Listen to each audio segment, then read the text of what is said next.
Welcome to Regulate and Rewire, an anxiety and depression podcast where we discuss the things I wish someone would have taught me earlier in my healing journey. I'm your host, Amanda Armstrong, and I'll be sharing my steps, my missteps, client experiences, and tangible research-based tools to help you regulate your nervous system, rewire your mind, and reclaim your life. Thanks for being here. Now let's dive in.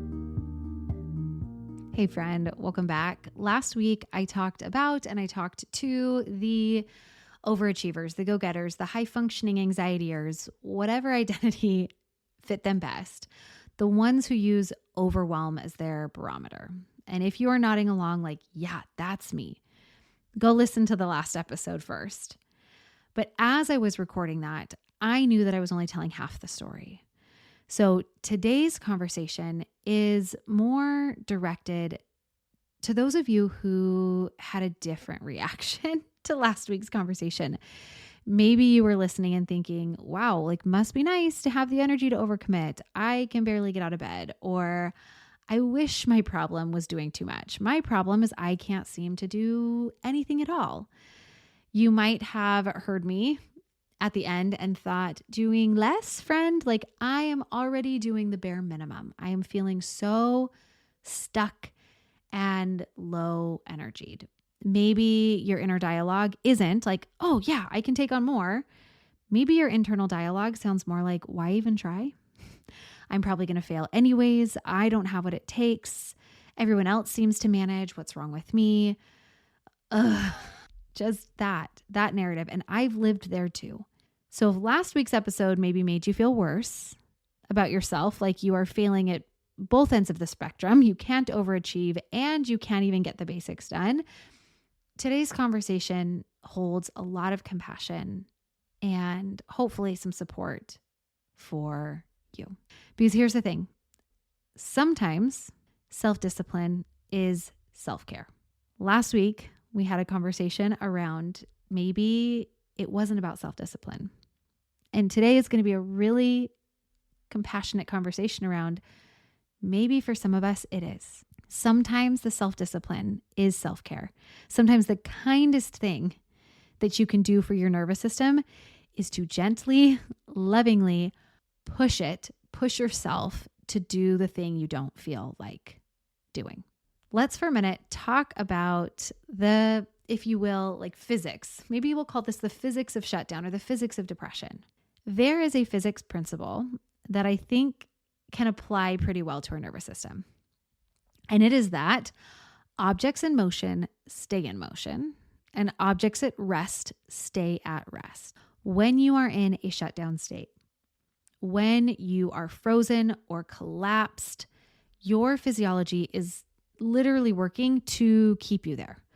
Low energy begats low energy. Isolation reinforces isolation. Inactivity breeds more inactivity.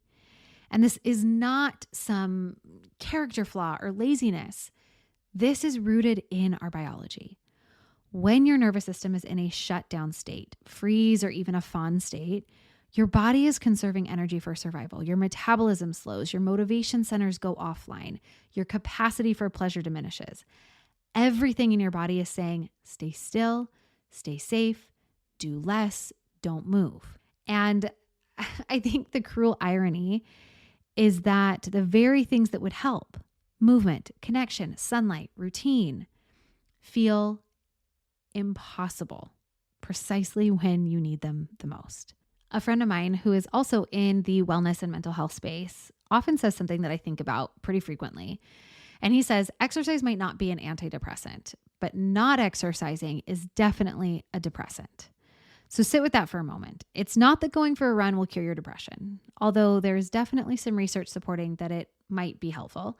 But for the sake of argument today, let's play with the idea that maybe movement isn't the antidepressant, but for sure, staying sedentary, staying isolated, these things actively maintain and worsen this physiological state of shutdown, of depression. And here's an example. So last week we used the ankle brace analogy. You use it when you are acutely injured and then you take it off when you are more healed. It was about removing support. Today, I am going to try a car analogy, much less my forte than sports analogies, but let's give it a shot. This is what I call the cold car battery analogy. I know, not a very sexy packaging, but again, stay with me. I want you to think about a car on the coldest day of winter.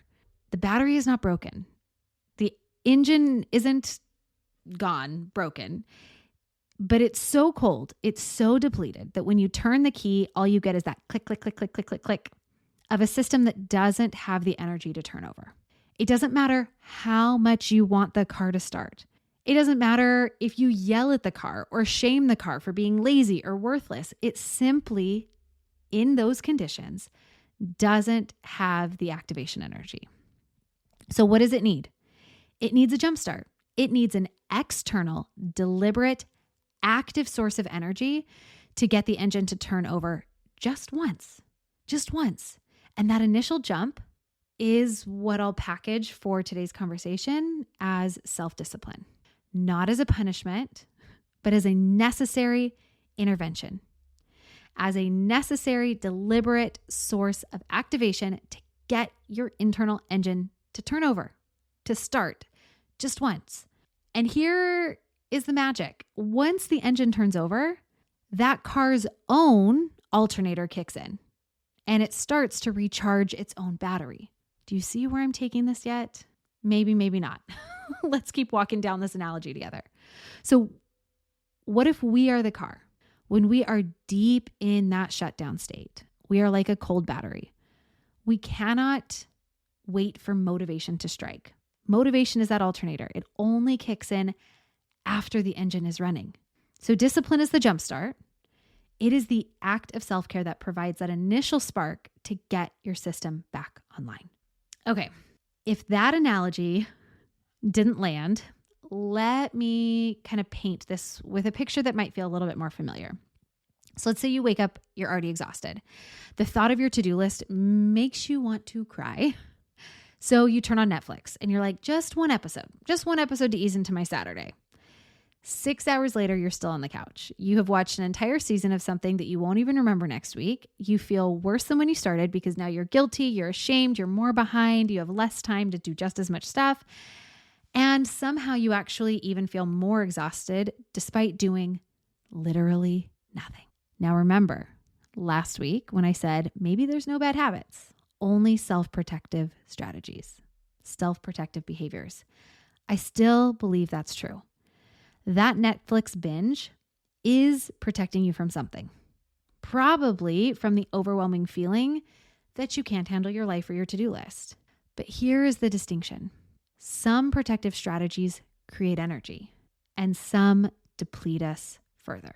When someone in my membership recently brought up that they were using TV to numb out during a really tough season in their life, we looked at this exact distinction. Was the TV giving her a needed break to restore? Because sometimes TV's not a problem. But when I said, hey, is the TV giving you needed energy back? Or is it keeping you stuck in this collapsed state? For her, maybe for you, it was the later. Most of the time, the TV wasn't restoration. For her, it was dissociation. It was not helping her process or cope. It was simply helping her avoid. And the more she avoided, the bigger and scarier everything became. The less in motion she was, the more things piled up, the greater the overwhelm became. So what do you do? What do you do when everything feels impossible? When self-care feels like another thing that you're failing at, when you can't imagine doing a morning routine or going to the gym or meal prepping or anything that like these people seem to do? You pick one thing, just one. Not one big thing, one tiny thing. One thing that takes you less than 5 minutes.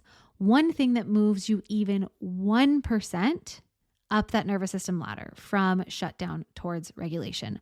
Gets you 1% into motion. So when I was working with this client to help her identify this one thing, a small anchoring habit that would get her into motion or be more self-regulated, I said, what is that one thing for you? And at first she said breath work. And I was like, okay, what kind of breath work? What does that look like? How does that fit into the reality of your life right now?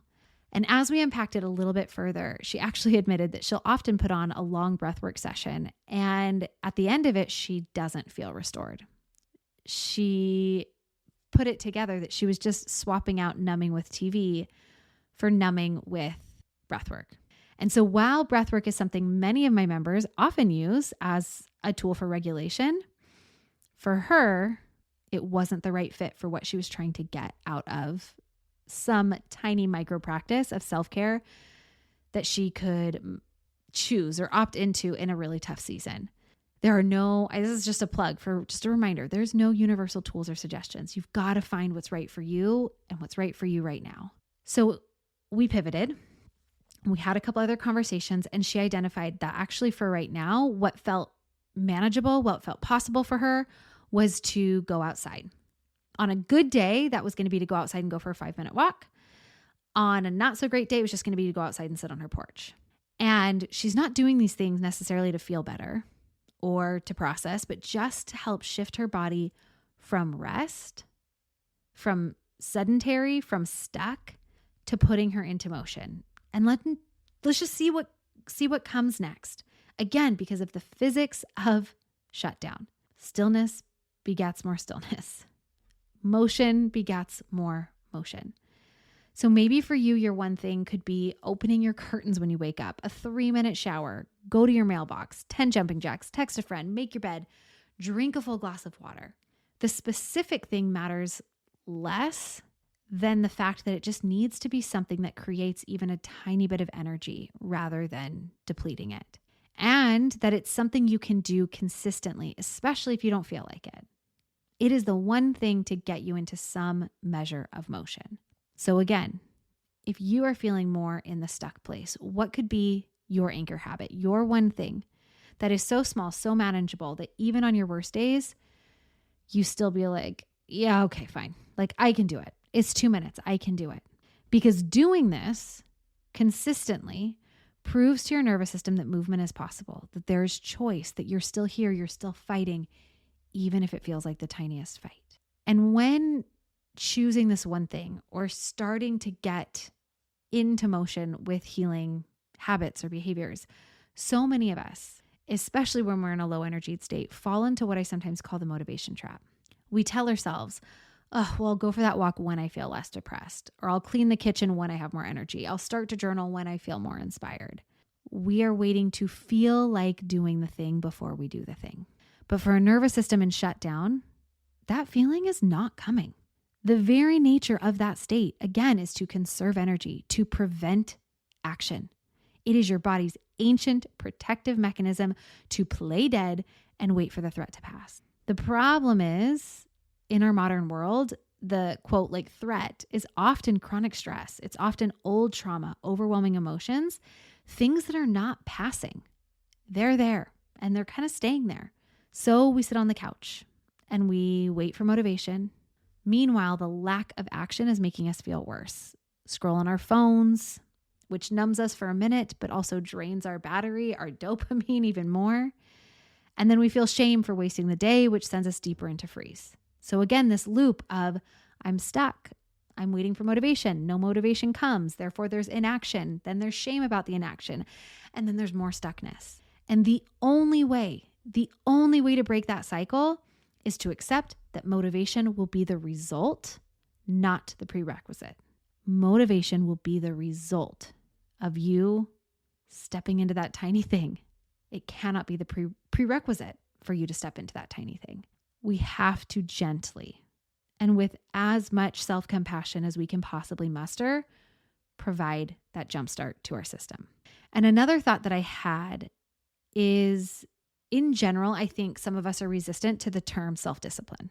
I think for a lot of us, discipline can feel like a really loaded word. It can bring up images of a drill sergeant, of punishment, of being forced to do things that we hate. It feels rigid and cold and critical.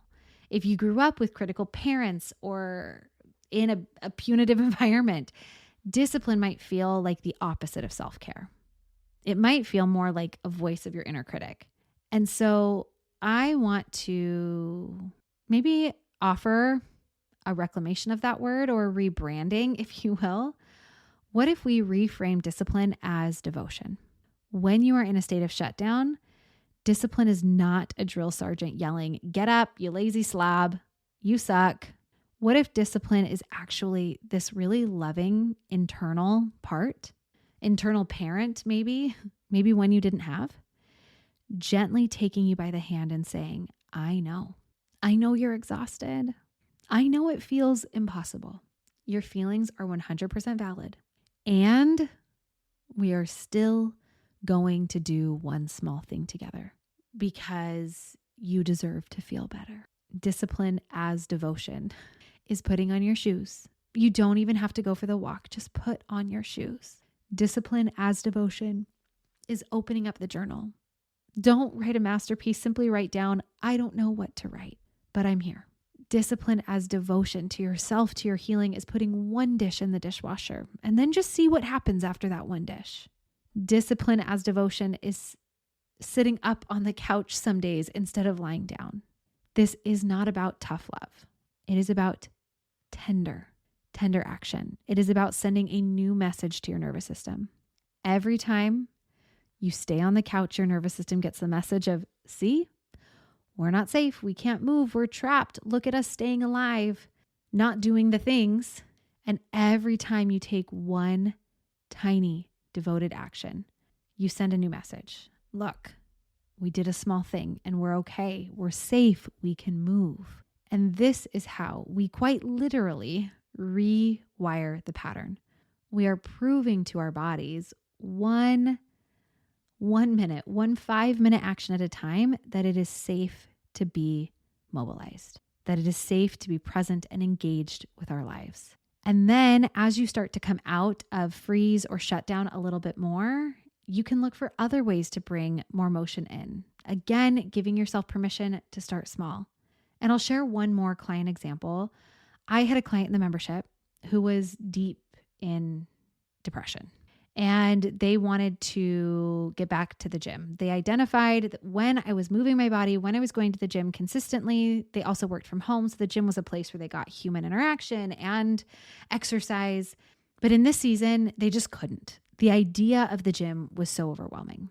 So for a week, their only, quote, discipline was that at 4 p.m., they would shut the laptop and put on their gym clothes. They didn't have to go. They could sit on the couch in their gym clothes if they wanted. So for 2 days, that's all they did. Put on their gym clothes, sat on the couch, and after about 5 minutes, opened their laptop back up again and kept working.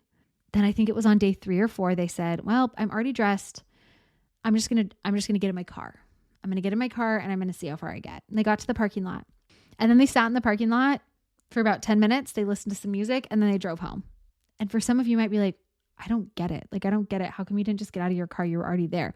I'm not talking to you. Your system hasn't been in this place. Getting out of that car is a really big ask for a system that is shut down. And at some point, by the beginning of week 2 of this, of permission to just put on the gym clothes and get a little bit further and a little bit further, he went inside and he walked on the treadmill for 10 minutes and then he left.